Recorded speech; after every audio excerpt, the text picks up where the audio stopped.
En el pozo de Jacob algo hermoso sucedió. Cuando agua fui a buscar para así mi sed calmar. Es el Salmo 145. En el nombre del Padre, del Hijo y del Espíritu Santo. Amén. Si quieren lo rezamos todos, Te alabaré, Dios mío, a ti, el único Rey, y bendeciré tu nombre eternamente. Día tras día te bendeciré y alabaré tu nombre sin cesar. Grande es el Señor y muy digno de alabanza. Su grandeza es insondable. Cada generación celebra tus acciones y le anuncia a las otras tus portentos. Ellas publican sus tremendos prodigios y narran tus grandes proezas. Ellas publican tus tremendos prodigios y narran tus grandes proezas. Divulgan el recuerdo de tu inmensa bondad y cantan alegres por tu victoria. El Señor es bondadoso y compasivo, lento para enojarse y de gran misericordia. El Señor es bueno con todos y tiene compasión de todas sus criaturas. Que todas tus obras te den gracias, Señor, y tus fieles te bendigan. Que anuncien la gloria de tu reino y proclamen tu poder. Así manifestarán a los hombres tu fuerza y el glorioso esplendor de tu reino. Tu reino es un reino eterno y tu dominio permanece para siempre. El Señor es fiel en todas sus palabras y bondadoso en todas sus acciones. El Señor sostiene a los que caen y endereza a los que están encorvados. Los ojos de todos esperan en ti y tú les das la comida a su tiempo. Abres tus manos y colmas de favores a todos los vivientes. El Señor es justo en todos sus caminos y bondadoso en todas sus acciones. El Señor está cerca de aquellos que lo invocan, de verdad. Cumple los deseos de sus fieles, escucha su clamor y los salva. El Señor protege a todos sus amigos y destruye a los malvados. Mi boca proclamará la alabanza del Señor, que todos los vivientes bendigan su santo nombre desde ahora y para siempre. Gloria al Padre, gloria al Hijo, gloria al Espíritu Santo, como era en un principio, ahora y siempre, por los siglos de los siglos. Amén. Bueno. La otra parte del apunte, les hago como un pequeño resumen del tema de las fiestas, del calendario litúrgico judío. Dice así: el calendario litúrgico judío está asentado sobre dos fundamentos. Un fundamento en el orden de la creación, el ciclo agrícola, y un fundamento en la historia salvífica, los actos salvíficos de Dios para con Israel. ¿Se acuerdan que esto un poquito yo les conté, ¿no? O sea que toda fiesta tiene como una parte relacionada con la creación, y especialmente, bueno, acá lo que dice con el ciclo agrícola, y otra con la historia de salvación, ¿no? En Palestina hay dos estaciones, una lluviosa y otra seca. En la primavera se cosechan la cebada y el trigo, y en otoño se cosechan los frutos, y se siembra el trigo y la cebada, que se cosecharán en primavera. Esto es importante para entender la fiesta de los tabernáculos. ¿Se acuerdan que vimos que justamente una de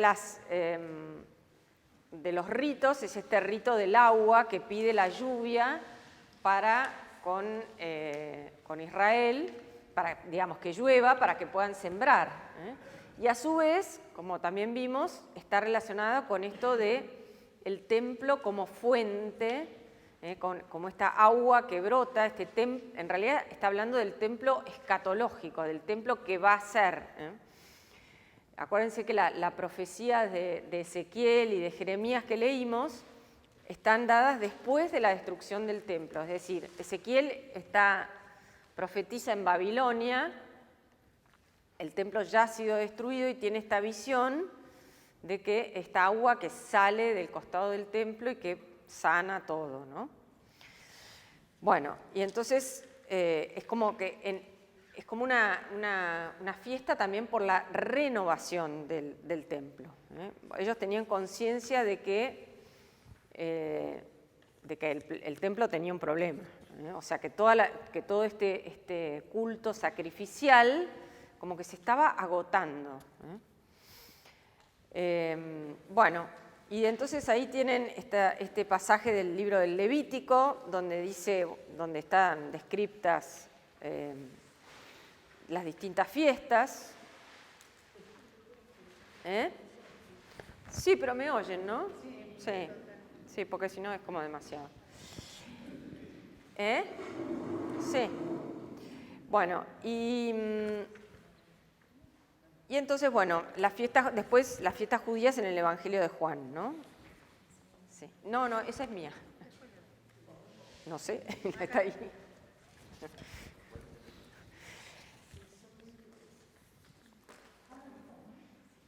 En el Evangelio de Juan hay una serie de controversias sobre qué significa observar el sábado.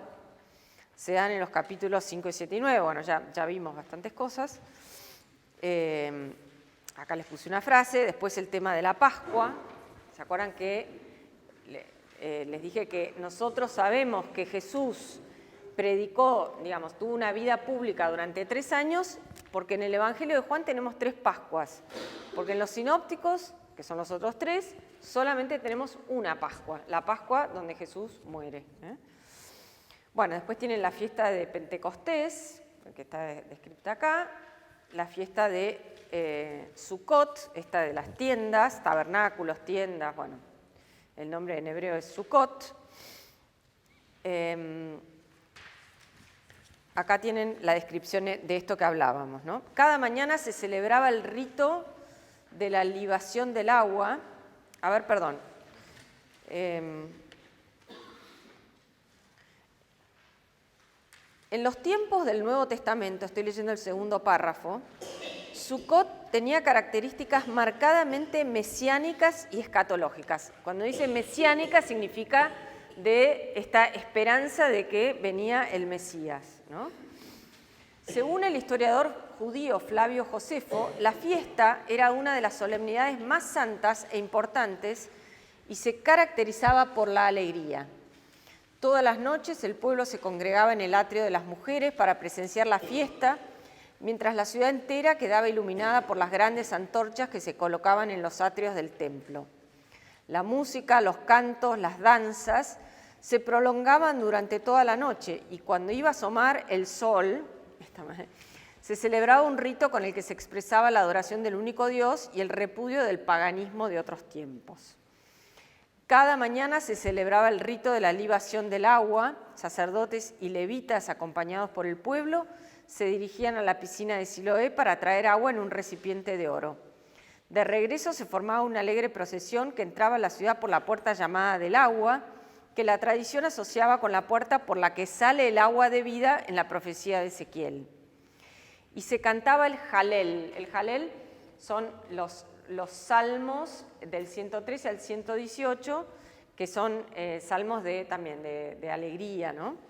Con acompañamiento de flauta. De ahí viene Aleluya, ¿eh? Al llegar al templo, los sacerdotes rodeaban el altar, cantaban el Salmo 118 y derramaban sobre él el vino y el agua traída de la piscina de Siloé, haciendo que se volcara hacia oriente y hacia occidente. ¿Se acuerdan que leímos la profecía de Zacarías que hablaba de que el agua iba hacia oriente y hacia occidente y que dijimos que saneaba como si fuera el mar muerto y el mar Mediterráneo? El pueblo, con ramas de 4 clases de árboles y frutos en sus manos, se asociaba a la ceremonia con gritos y cantos. Este rito sobrevivía un gesto de la época en que Sukkot era una fiesta pagana ligada a la agricultura. Mediante el derramamiento de agua se intentaba provocar la caída de lluvia tan necesaria para los campos. Esto que hablábamos de estos ritos para pedir lluvia. La luz y el agua, que tienen un lugar tan preponderante en las celebraciones de la semana de Sukkot, estarán presentes en las palabras de Jesús y en los relatos de estos capítulos del Evangelio. Bueno, entonces, esto es y después tienen la fiesta, que es el Hanukkah, que es una fiesta que no es original del calendario judío, es decir, no está en el libro del Levítico, pero que también es una fiesta asociada al templo, porque cuando vienen ¿se acuerdan? Esto yo creo que se los conté. Cuando vienen los Seleucidas, que son descendientes de Alejandro Magno, digamos, los que dominaban en Palestina, viene un rey que se llama Antíoco Epifanio, que decide prohibir a los judíos practicar su religión, y entonces esto está relatado todo en el libro de los Macabeos. Les hace comer cerdo, no podían respetar el sábado, hay todo un tema con el tema de la circuncisión. Bueno, y entonces finalmente pone una estatua de Zeus adentro del templo de Jerusalén. Y ahí se produce una rebelión de esta familia, que son los Macabeos, que van a ganar, o sea, empieza como una especie de guerra de guerrillas, y los vencen y toman el poder. Y durante 70 años más o menos van a estar en el poder los descendientes de los Macabeos. Pero bueno, y entonces ellos al ganar esto, la primera cosa que hacen es purifican el templo, sacan esta estatua, bueno, y hacen toda una celebración para purificar el templo. Y esta es la fiesta de Hanukkah. Esta fiesta no arrastra una tradición originada en los tiempos de los orígenes del pueblo, como sucede con las tres principales fiestas de Israel. Fue instituida en el año 165 para conmemorar una nueva dedicación del altar o del templo por Judas Macabeo después de su recuperación tras la profanación realizada por Antíoco IV. Se celebra durante 8 días, comenzando por el 25 del mes Kislev, noviembre o diciembre, por eso cae muy cerca de nuestra Navidad. En los escritos judíos la fiesta lleva el nombre de Hanukkah, que significa consagración, dedicación. Desde los primeros momentos esta fiesta estuvo relacionada con Sukkot. Aquí también se realizaban procesiones con ramas y la luz era un elemento dominante. Según una tradición, se acostumbraba a encender una lámpara del candelabro de los 7 brazos durante cada uno de los días de la fiesta. Por eso vieron que en Hanukkah, el signo es justamente la lámpara, la menorá, ¿no? Bueno, en el marco de esta fiesta, Jesús proclama su condición de Hijo de Dios que realiza las obras del Padre. Todos los discursos transcurren dentro del recinto del templo. Bueno, con esto tienen como una guía, digamos, para entender lo que sucede acá en el Evangelio de Juan, ¿no? Y entonces nosotros lo que estábamos viendo era, justo, digamos, dejamos, si mal no recuerdo, en la parte donde Jesús dice: el que tenga sed, venga a mí.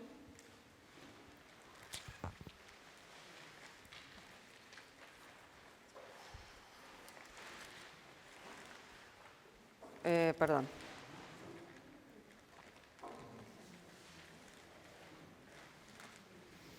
Quien tenga sed, venga a mí y beba quien crea en mí. Así dice la Escritura, de sus entrañas brotarán ríos de agua viva. Se refería al Espíritu que debían recibir los que creyeran en Él. El Espíritu todavía no había sido dado porque Jesús aún no había sido glorificado. Es decir, acá el evangelista hace como un comentario él, ¿no? De que Jesús, cuando habla del agua viva, se refiere al Espíritu. Es como esta fuente, o sea, uno bebe del agua esta, y a su vez es como que al beber hace que uno mismo sea una fuente de gracia, podríamos decir así, ¿no? Algunos de la gente, al oír estas palabras, ven, entonces, una cosa que venimos diciendo desde el principio es que Jesús se aplica a sí mismo todas las fiestas y muestra cómo Él las va como consumando, las lleva a cumplimiento. En la de la Pascua lo vamos a terminar de ver el día, cuando veamos la Pasión, que va a ser seguramente la clase que viene. Pero en este caso, bueno, ya se aplica a sí mismo todos los ritos, digamos, Él es el agua viva y ahora va a decir que Él es la luz del mundo, que era el segundo rito. Algunos de la gente al oír estas palabras decían, este es realmente el profeta. Esto ya se los expliqué un montón de veces. ¿Quién es el profeta? A ver si se acuerdan. Aquí está haciendo, porque hay profetas, hay un montón en la Biblia. ¿No se acuerdan? Me voy a agarrar una frustración. ¿Se acuerdan que les dije que Moisés en el libro del Deuteronomio dice, después de mí va a venir un profeta como yo? Entonces, este es cuando dice, ¿eres tú el profeta? Acá viene el profeta, se está refiriendo a un nuevo Moisés. Moisés como si fuera Moisés profeta. Este es realmente el profeta. O sea, en los evangelios sinópticos tenemos, ustedes pueden conectar, digamos, los dichos de Jesús en el Evangelio de Juan con cosas que están en los sinópticos. Por ejemplo, esto se corresponde o tendría un paralelo, podríamos decir así, cuando Jesús le pregunta a los discípulos, ¿quién dice la gente que soy yo?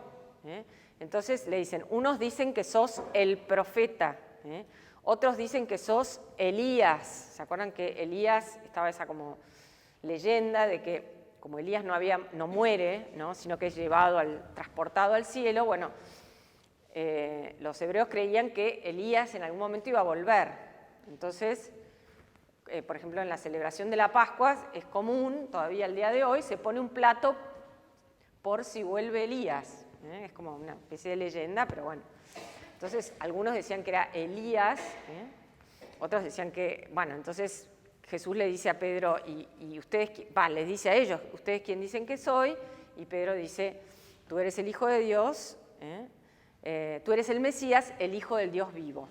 Esta, la confesión de Pedro, y ahí Jesús le dice, tú eres Pedro y sobre esta piedra edificaré mi iglesia y las fuerzas del mal no prevalecerán sobre ella, ¿no? Del infierno, del Hades. Bueno, otros decían, este es el Mesías, ¿ven? Es parecido a los diálogos.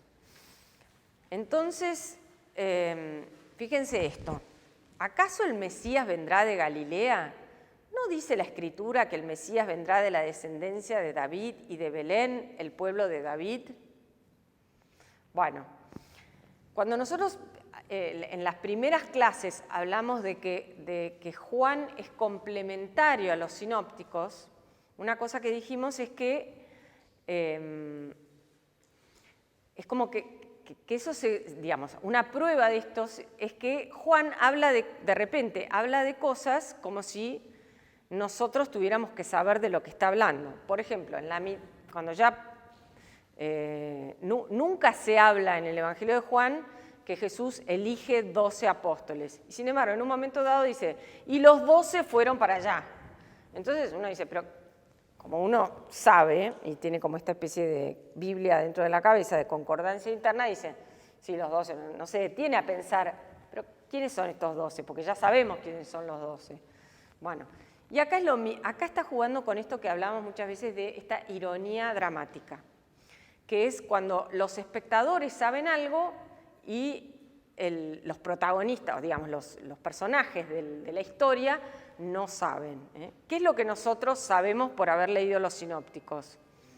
Que nació en Belén y que es del pueblo de David, que era descendiente de David. Entonces, esto es como irónico, porque dicen, ¿acaso el Mesías vendrá de Galilea? ¿No dice la Escritura que el Mesías tiene que venir de Belén y de la descendencia de David? La gente estaba dividida a causa de él. Bueno, todo el tiempo tenemos esto, ¿no? De quién es Jesús, se preguntan, ¿quién es Jesús? ¿De dónde viene?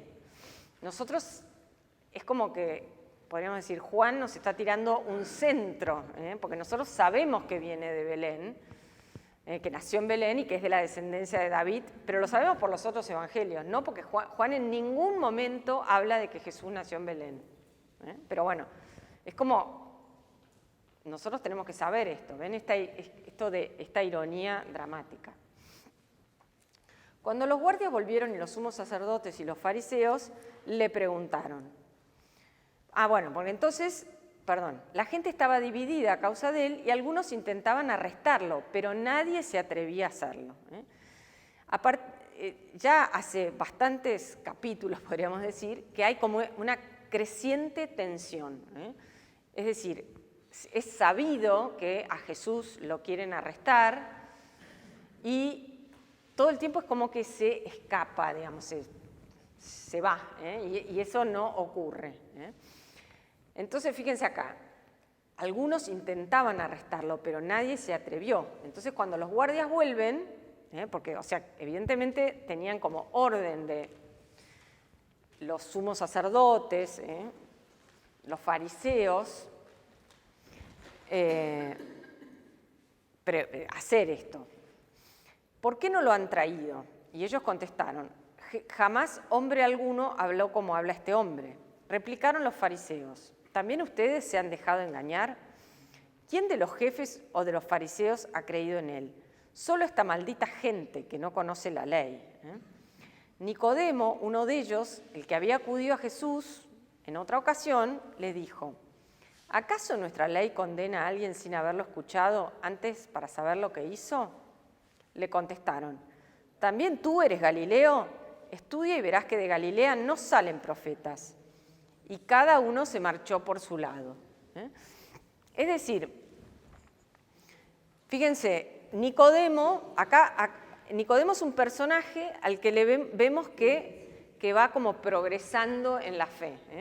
¿Se acuerdan que en el capítulo 3 vimos que Nicodemo iba de noche y tiene por temor a los judíos, y le dice, maestro, sé que eres un hombre, un hombre de Dios, porque nadie que hace los signos que vos hacés no puede ser que venga de Dios. Entonces, toda esta alabanza, y Jesús no se come el caramelo, digamos así, ¿no? Y le dice, el que no nace del agua, toda esta discusión que ya vimos. Acá ya vemos que Nicodemo da un paso más porque públicamente defiende a Jesús. Dice, ¿acaso nuestra ley condena a alguien sin haberlo escuchado? Como diciendo, escuchémoslo primero antes de condenar. Siempre, le digo lo mismo, hago un poco de Padre Adolfo, ¿no? Todas estas cosas nos las podemos aplicar a nosotros mismos.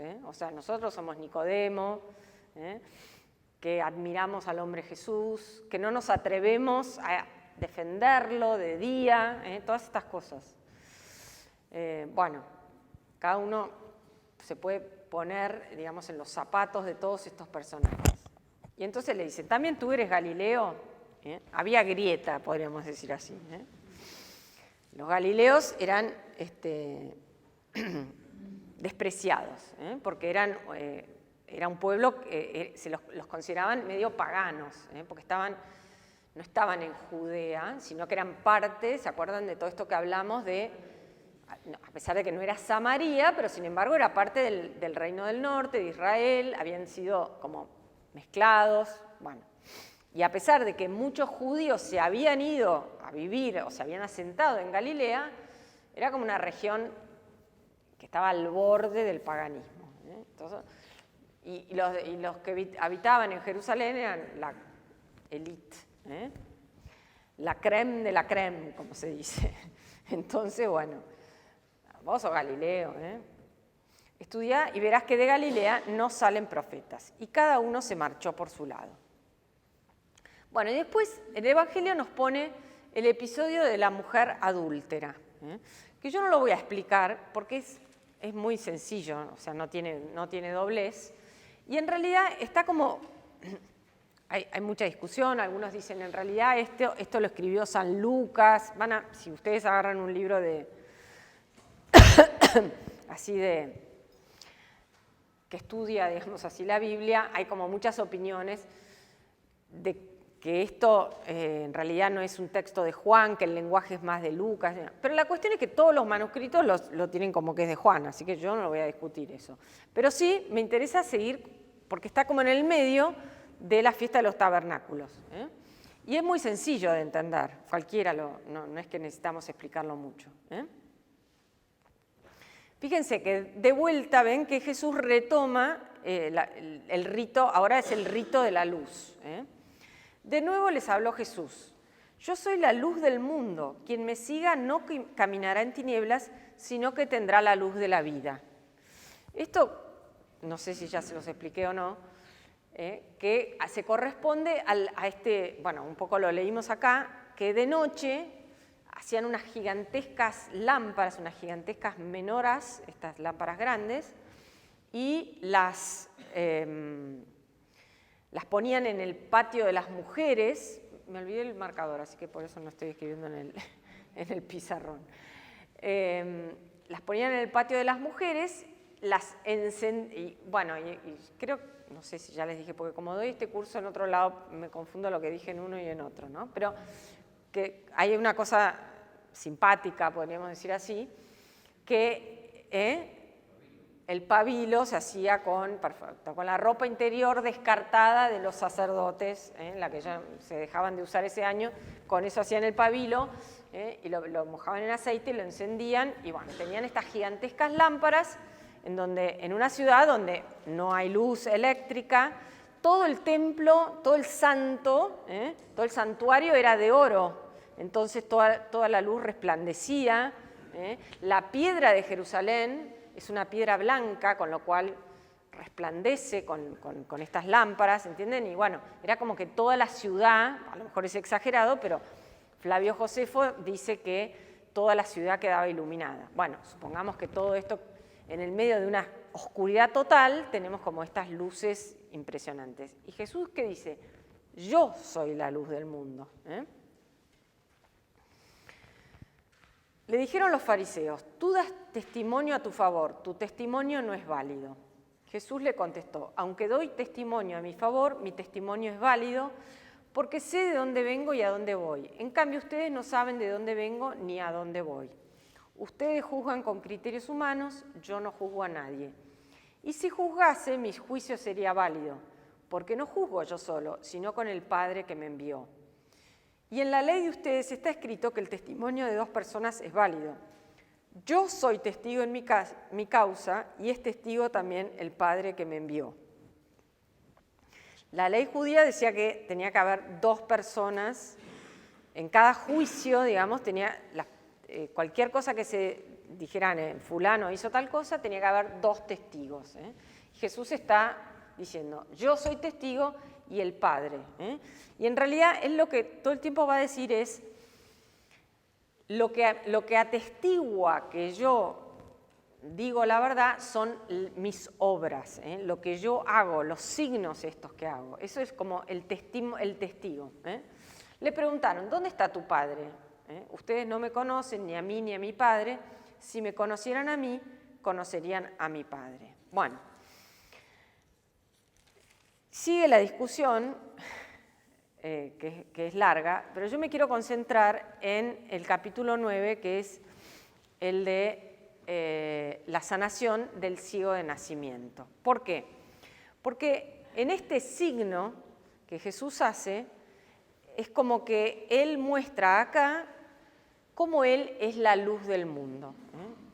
Los padres de la Iglesia dijeron que reconocieron o dicen que este pasaje en realidad es una catequesis bautismal. El bautismo, para los padres de la Iglesia, lo llamaban iluminación, fotismos en griego. En griego luz se dice foto, de ahí viene fotos, o sea, de ahí viene la famosa foto.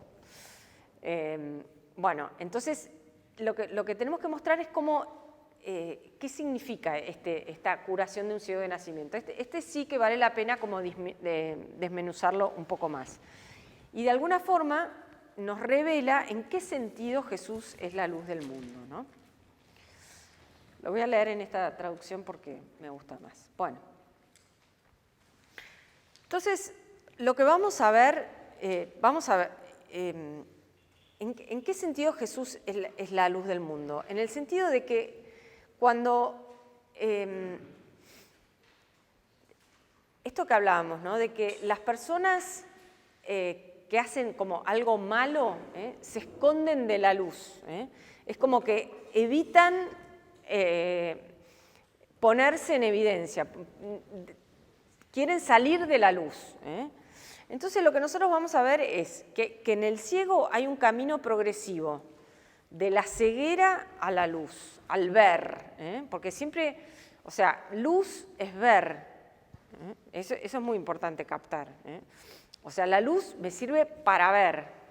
Entonces cuando se dice Jesús es la luz del mundo, es como que Jesús me ilumina. ¿Se acuerdan que el prólogo dice, voy a leer, perdón. Habla de la luz que ilumina a todo hombre. Él no era, perdón, la luz verdadera que ilumina a todo hombre estaba viniendo al mundo. O sea, el prólogo dice que Juan no era la luz verdadera, ¿no? Pero que Jesús sí era la luz verdadera que ilumina a todo hombre. ¿Qué significa? Como que me dice la verdad acerca de mí mismo. Como que eso me ilumina, me hace ver. Entonces el ciego va a pasar de la ceguera a la luz. Y en este proceso va a descubrir quién es Jesús. Y los fariseos van a pasar de ser los que supuestamente ven todo a ser ciegos. Hay como un doble movimiento que es muy interesante captar. Bueno, al pasar vio a un hombre ciego de nacimiento. Sus discípulos le preguntaron, Maestro, ¿quién ha pecado, él o sus padres, para que haya nacido ciego? Bueno, acá tenemos una cosa muy clave de captar, ¿no? Que es, en la Biblia, la enfermedad está asociada al pecado. Y hay como varias corrientes. O sea, podríamos decir que una corriente que después es superada, pero que de alguna forma persiste en la Biblia, podríamos resumirla como al que hace el mal le va mal. En mi casa siempre se usaba mucho eso. Cuando los chicos se portaban mal y tenían que estar en penitencia, Quinco, que ustedes lo conocen, decía, al que le hace el mal le va mal. Bueno, entonces, ¿pero en qué sentido? Al que hace mal, todo le sale mal. Pero en realidad no es así, porque enseguida que uno dice esto, dice, bueno, pero ¿por qué sufren los buenos? Bueno, la gran respuesta, que no hay mucha respuesta, o sea, esto encierra dentro de sí el profundo problema del mal. Que nosotros no tenemos, o sea, la respuesta al problema del mal en el cristianismo es una persona, es la persona de Jesús. No tenemos una respuesta, nada nos va a satisfacer. O sea, cualquier cosa que yo humildemente les pueda decir, nunca les va a resolver el problema del mal. Es decir, ¿por qué me pasa esto? ¿Por qué sufro? Bueno, o sea, el tema del dolor y del sufrimiento es un gran misterio. Nosotros le podemos dar un sentido que es distinto a resolver el problema del mal. No lo vamos a poder resolver, pero le podemos dar un sentido al dolor y al sufrimiento. ¿Cómo? Permaneciendo, como va a decir este evangelio todo el tiempo, permaneciendo al lado de Jesús. El otro día recibí una carta de una persona que estaba pasando por un muy mal momento y me contaba que estuvo con un sacerdote y le decía que las personas que sufren tienen como una especie de enchufe con Jesús. Me gustó mucho la expresión. Como que tienen una conexión especial con Jesús. Bueno, en la Biblia, esta corriente de el que le hace el mal le va mal, ¿no? Es una corriente antigua que se se choca, digamos así, con el libro de Job. No sé si ustedes lo tienen presente al libro de Job, pero bueno, Job empieza el libro y dice, Job era el hombre más justo, era un justo, hacía todo bien, alababa a Dios, daba limosna a los pobres, tenía un montón de hijos y ofrecía sacrificios por si los hijos hacían las cosas mal. Digamos, a los ojos de la antigua alianza es lo que se llama un justo. Pero bueno, de repente le empiezan a caer una calamidad tras otra. Los hijos están festejando, están en una fiesta y bueno, se terminan muriendo, hay un accidente, se mueren todos. O sea, después él pierde todo su dinero, porque era un hombre muy rico, pierde todo, y finalmente se enferma y le salen todos unos granos y le pica todo, ¿no? Y la mujer le dice, maldecí a Dios y morite. O sea, chao. Maldecí a Dios, le dice, porque... Bueno, y entonces Job dice, no voy a maldecir a Dios. Y dice, maldito el día que nací, eso sí, pero no maldice a Dios. Y entonces lo vienen a visitar 3 amigos a Job. ¿Y cuál es el mensaje de los amigos? Y Job, algo habrás hecho. Alguna macana te mandaste. Porque al que hace el mal le va mal. Y Job dice, no, yo no me mandé nada malo, yo no hice nada. Al mismo tiempo hay como una especie de cosa que está pasando paralelamente en el cielo, que es, hay un ángel que se llama el Satán, que le dice a Dios, mirá a tu siervo Job, que tanto te quiere, pero porque en realidad todo le va bien, pero si de repente le caen las 10 plagas de Egipto, a ver si tanto te alaba, estos salmos de alabanza que estuvimos diciendo. Entonces, Dios es como que permite que esto pase. Esto ya algo nos dice. Le permite a Satán que lo... Bueno. Y sin embargo, Job en ningún momento le va a echar la culpa a Dios y en ningún momento va a aceptar que es culpa de él. O sea, él dice, esto me pasa, pero yo no es que lo merezco por algo que me pasó. Bueno, entonces, finalmente, pero Job increpa a Dios. ¿En qué sentido increpa? O sea, le dice a Dios, se queja, le dice, ¿por qué me está pasando esto, Dios mío? ¿Por qué? Y Dios... Y los amigos de Job, que se hacen todos los buenitos, le dicen, no, pero no le digas a Dios eso, porque Él es Dios. ¿Cómo le vas a decir eso? Y Job insiste en su justicia. Y Dios alaba a Job y, no sé cuál palabra usar, digamos, dice a los amigos, no. O sea, lo que ustedes están diciendo, no, o sea, a Dios es como que le agrada que nosotros le pidamos explicaciones, porque en el fondo le estamos diciendo la verdad. Dios mío, ¿por qué me está pasando esto? A lo mejor en el proceso de que le estamos diciendo por qué me pasa esto, descubrimos que algo hicimos, no sé, o sea, pero no necesariamente hay una conexión entre lo que me pasa y lo que hice. Eso es muy importante captarlo. Es como una prueba que Dios le manda a Job. Es parecido a lo de Abraham. Abraham, que Dios lo puso a prueba. Bueno, es un misterio, no sabemos por qué es, pero así lo explica la Biblia. Y al final Job tiene como Dios se le presenta a Job y le muestra como toda su creación, le muestra su poder. Y Job dice, ahora entiendo. Y nosotros decimos, a ver, no sabemos. O sea, Job entiende, pero no nos dice qué es lo que entiende.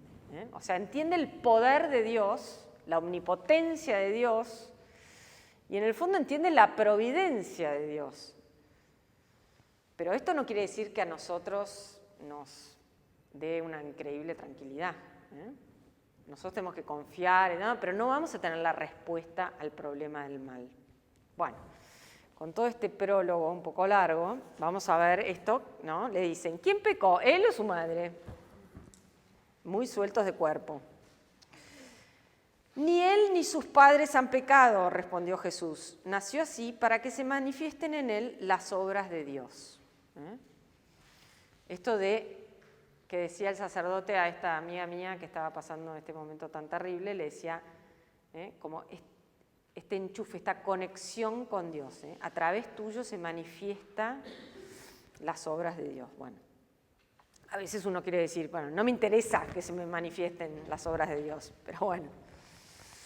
Debemos trabajar en las obras de aquel que me envió mientras es de día, llega la noche cuando nadie puede trabajar. Mientras estoy en el mundo, soy la luz del mundo. Después que dijo esto, escupió en la tierra, hizo barro con la saliva y lo puso sobre los ojos del ciego. O sea, fíjense, ¿cuál es el problema del ciego? Que no ve, que no tiene luz. Y Jesús dice, yo soy la luz del mundo. Entonces va a ser este signo que nosotros nuevamente nos podemos quedar en el signo, porque qué cosa más grande es que a alguien que es ciego de nacimiento se le devuelva la vista. Y nos quedamos, pero en realidad vamos a ver que el signo nos arrastra a algo más. Entonces Jesús, después de que dijo esto, escupió en la tierra, hizo barro con la saliva y lo puso sobre los ojos del cielo. Acá tenemos como un motivo, un guiño, digamos así, a la idea esta de una nueva creación. Cuando los rabinos meditaban acerca de la creación de Adán, ¿se acuerdan que decía que todavía no había llovido sobre la tierra y que Dios tomó de la tierra barro y con eso hizo al hombre? ¿Se acuerdan en el capítulo 2 del Génesis? Entonces los rabinos que se preguntan hasta la coma de la, no sé, todo, dicen, pero ¿cómo? ¿No era que no había llovido? ¿De dónde saca agua? Y entonces ellos dicen, Dios escupe, y con eso hace barro. Es como la escupida divina. Bueno, fíjense que acá Jesús hace lo mismo, o sea, toma tierra, la escupe, es como entra en esta tradición rabínica, que obviamente es simbólica, ¿no? Y le pone el barro sobre los ojos, diciéndole, ve a lavarte a la piscina de Siloé, que significa enviado. El ciego fue, se lavó y al regresar ya veía. Fíjense que acá es como que tenemos todo el ciclo de la creación, ¿no? La oscuridad, el agua y ahora la luz. ¿Ven? Todas estas ideas, ¿no?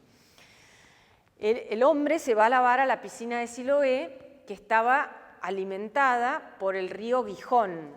Este río Gihón que era el que entraba en el templo y salía por el costado del templo, o sea, y que era uno de los ríos digamos, en esta geografía del paraíso, el Gihón es uno de los ríos del paraíso. ¿Se acuerdan? Bueno, si no se acuerdan, lo pueden volver a leer, está en el capítulo 2 del Génesis, ¿no? Entonces es como que Jesús nos va como manifestando esta divinidad que él tiene, ¿no? Entonces, fíjense que acá el ciego tiene como la reacción exactamente opuesta. ¿Se acuerdan el hombre ingrato, el paralítico? Que cuando Jesús lo cura ni siquiera sabe quién es y que no le importa a nadie, además lo manda al frente con los fariseos. Bueno, esto es todo lo contrario. Fíjense, y es como el hombre del sentido común. Los vecinos y los que antes lo habían visto mendigar se preguntaban, ¿no es este el que se sentaba a pedir limosna? Unos opinaban, es el mismo. No, respondían otros, es uno que se le parece. Él decía, soy realmente yo. Esto también tiene como un simbolismo de lo que sucede en el bautismo. Porque, ¿qué pasa en el bautismo? ¿Vieron? Uno viene con el bebito a bautizar, el niñito, y el sacerdote o el que esté oficiando el bautismo tira el agua y dice, yo te bautizo en el nombre del Padre, del Hijo y del Espíritu Santo, y nosotros decimos, bueno, ahora es un hijo de Dios. Y sin embargo, ¿es el mismo? Parecería que sí. O sea, ven esto, ¿no? ¿Es el mismo? No, respondían, es uno que se le parece. O sea, en realidad en el bautismo nosotros sabemos que hablamos de que uno es una nueva criatura, pero también sigo siendo, soy yo, pero revestido de una nueva criatura, que es lo que dice el hombre, soy realmente yo. Es el único personaje de todo el Evangelio que dice, soy yo. ¿Se acuerdan que esto hablamos de qué quería decir el soy yo? La divinidad. ¿Se acuerdan? Yo soy el que soy. Cada vez que Jesús dice yo soy, lo quieren matar. Bueno, y este hombre dice soy yo. Nosotros lo interpretamos, sí, soy yo, pero en realidad es el único personaje, miren que hay muchos, que dice soy yo. Pedro, vamos a ver que cuando leamos la Pasión, cuando le pregunte la criada del sumo sacerdote, vos sos el que estaba ahí con Jesús, yo no soy, no soy yo. Bueno, en cambio él dice soy yo. En el bautismo nosotros nos hacemos como otro Cristo. Podemos decir soy yo en chiquitito, otro Cristo. ¿Cómo se te abrieron los ojos? Entonces acá empieza como todo un proceso que los padres llamaban un proceso. Fíjense que esta lectura se lee siempre en Cuaresma. Cuaresma es un proceso, además de penitencia y todo lo demás, por el cual antiguamente, y hoy en día también, pero lo que pasa que menos, los catecúmenos, es decir, las personas que se preparan para entrar a la iglesia, bueno, van realizando todo un proceso que va a culminar en la noche de Pascua con el bautismo. Y entonces esto se lee como una catequesis de preparación para el bautismo. Entonces los padres llamaban a esto un proceso mistagógico. ¿Qué quiere decir esto? Mistagógico. La parte mist viene de misterios. Y vieron que uno habla de la pedagogía como el ágoge es el que conduce. Es como conducir, como llevar a comprender, a entender los misterios. Y los misterios son los sacramentos. En la iglesia griega, digamos así, hasta el día de hoy, Mónica, ¿se habla así? ¿De los misterios? Bueno, los sacramentos son los misterios. Bueno, es un proceso mistagógico. Bueno, entonces, a través de este proceso, el hombre va adquiriendo, ya no es solamente luz, porque el ver es como ver físicamente, pero también ver espiritualmente. Él respondió, ¿cómo se te han abierto los ojos? Ese hombre que se llama Jesús hizo barro, lo puso sobre mis ojos y me dijo, ve a lavarte a Siloé. Yo fui, me lavé y vi. Acá tenemos la primera etapa. Él dice, ese hombre Jesús, pero lo dice bien. Él no tiene por qué saber que era Dios. Dice, pero ¿se acuerdan que al paralítico le preguntan, ¿quién te curó? No tengo la menor idea. Acá me dice, no, este hombre, Jesús, me curó. ¿Dónde está? Él respondió, no lo sé. El que había sido ciego fue llevado ante los fariseos. Era sábado cuando Jesús hizo barro y le abrió los ojos. O sea, vemos que Jesús tiene esta capacidad increíble de meterse en problemas los días sábados, ¿no?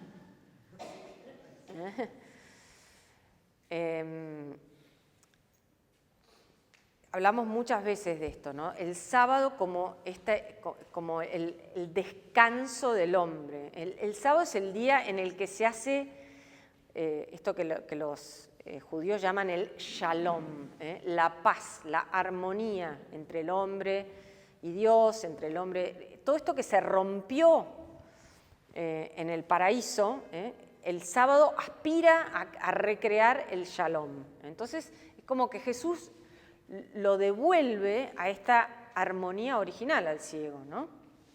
En cambio, para los fariseos, para los fariseos el sábado es simplemente descanso, descanso. Ellos le preguntaron, Era sábado cuando Jesús hizo barro y abrió los ojos. Los fariseos a su vez le preguntaron cómo había llegado a ver. Él respondió: me puso barro sobre los ojos, me lavé y veo. Algunos fariseos decían: ese hombre no viene de Dios porque no observa el sábado. Otros replicaban: ¿cómo un pecador puede hacer semejantes signos? Y se produjo una división entre ellos. Acá vemos como el núcleo de la teología farisea. Por un lado, el hombre rompe el sábado. Ahora bien, la curación, ven que están divididos ellos. ¿La curación es una forma de descanso o es una actividad? Porque para ellos el sábado era descansar. No captaban, no era que no captaban, sino que el sábado se había terminado como convirtiendo en una especie de ídolo. Es como que yo no puedo caminar ni medio milímetro porque es sábado. No es eso lo importante. Los fariseos a su vez le preguntaron, Entonces dijeron nuevamente al ciego: ¿y tú qué dices del que te abrió los ojos? El hombre respondió: es un profeta. ¿Ven cómo avanza en la línea? Antes que había dicho, es un hombre, ahora dice es un profeta. Sin embargo, los judíos no querían creer que ese hombre había sido ciego y que había llegado a ver hasta que llamaron a sus padres. Y le preguntaron: ¿es este el hijo de ustedes, el que dicen que nació ciego? ¿Cómo es que ahora ve? Sus padres respondieron: sabemos que es nuestro hijo y que nació ciego, pero ¿cómo es que ahora ve y quién le abrió los ojos? No lo sabemos. Pregúntenle a él, bastante edad tiene para responder por su cuenta. Los padres no quieren problemas. Sus padres dijeron esto por temor a los judíos, que ya se habían puesto de acuerdo para excluir de la sinagoga al que reconociera a Jesús como Mesías. Acuérdense, esta hostilidad de los judíos, los judaios, que son los habitantes de Jerusalén conectados con el templo, no son los judíos. Esto lo dijimos 1000 veces, pero lo vuelvo a decir por si alguien no lo entendió. Por esta razón dijeron: tiene bastante edad, pregúntenle a él. Los judíos llamaron por segunda vez al que había sido ciego y le dijeron: glorificado a Dios, nosotros sabemos que ese hombre es un pecador. Fíjense que ya este es el segundo sabemos. El primero, ¿qué es lo que dicen? Ellos saben todo.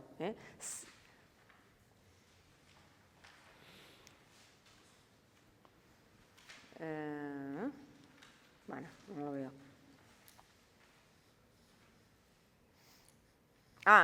Los padres habían dicho: sabemos que es que nuestro hijo y nació ciego. Bueno, sabemos que nosotros sabemos que ese hombre es un pecador. Yo no sé si es un pecador, respondió. Lo que sé es que antes yo era ciego y ahora veo. Bastante sentido común. Él le respondió. Ellos le preguntaron: ¿qué te ha hecho? ¿Cómo te abrió los ojos? Ya se los expliqué, ¿no? Él le respondió: ya se los dije y ustedes no me han escuchado. ¿Por qué quieren oírlo de nuevo? ¿También ustedes quieren hacerse discípulos suyos? O sea, ven que es muy irónico. Ellos lo injuriaron y le dijeron: tú serás discípulo de ese hombre, nosotros somos discípulos de Moisés. Sabemos que Dios habló a Moisés, pero no sabemos de dónde es este. El hombre les respondió: esto es lo asombroso, que ustedes no sepan de dónde es a pesar de que me ha abierto los ojos. Porque los fariseos se pasaban mandándose la parte diciendo: todo lo sabemos. Entonces el ciego le dice: qué raro que ustedes no sepan, si saben todo. El hombre les respondió: sabemos que Dios no escucha a los pecadores, pero sí al que lo honra y cumple su voluntad. Esto es el reverso de lo que yo les decía, ¿no?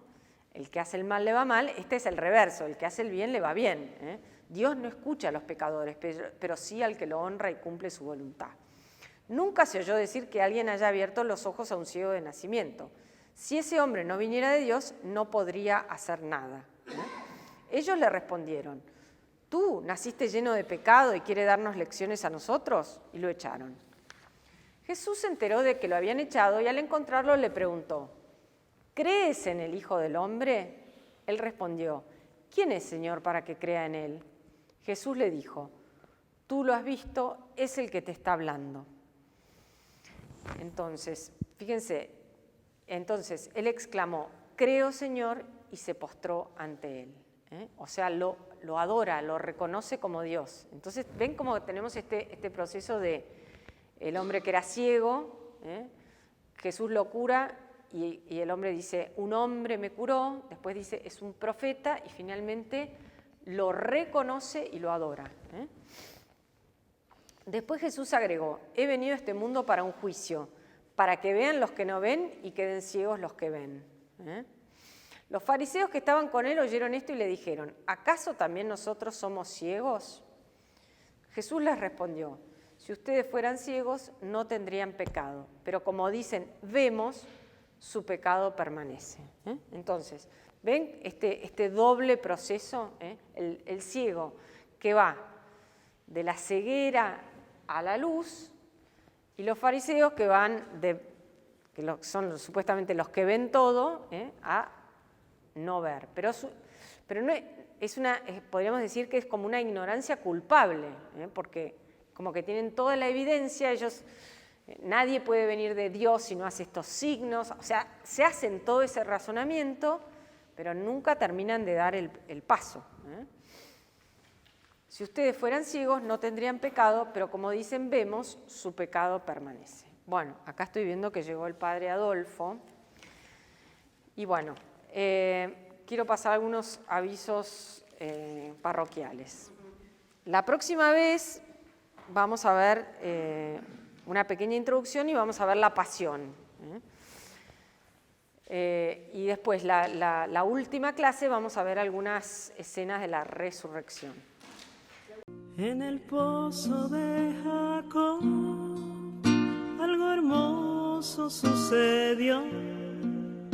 Cuando agua fui a buscar para así mi sed calmar,